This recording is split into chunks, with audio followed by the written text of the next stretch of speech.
All right, thank you for talking with me, Sohayla. How are you today? I'm good. How are you?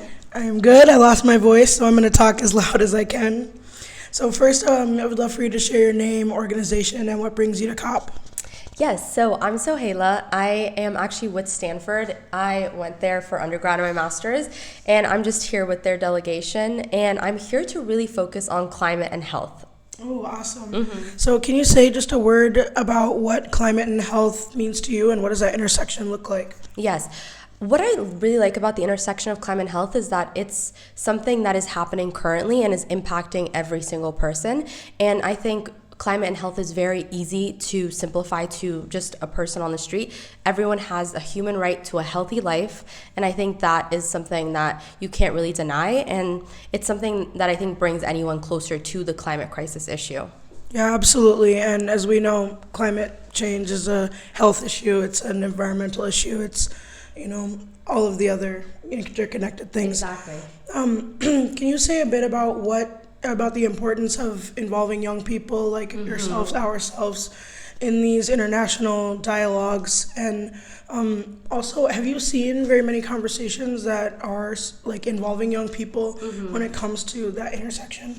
Yes, I think, first of all, to your first question, young people are so important to the conversation because one, we're inheriting the future, but two, we've always been a part of the conversation. We all care about what our future is going to look like. So it's important that we're actually invited to these conversations.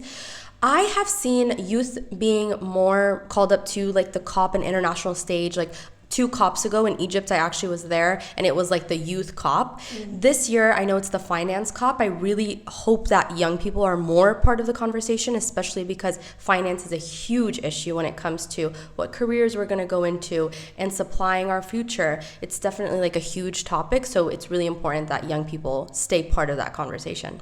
I totally agree.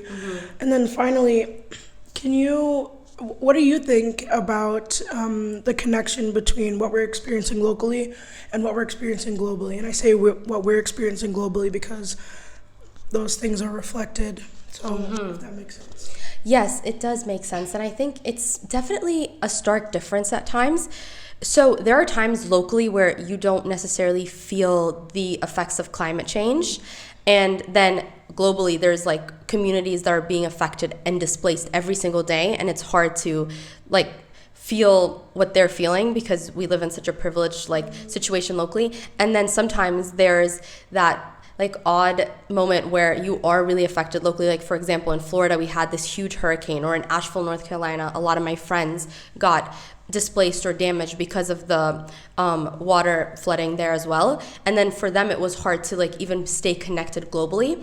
So I think a huge issue is that we want to make sure that we stay connecting the local impacts with the global like distress that's happening, and ensuring that people know that our struggles are connected. And what you were saying earlier about like the intersectionality of it all, it helps bring the conversation to a more personal level, but also helps people stay connected.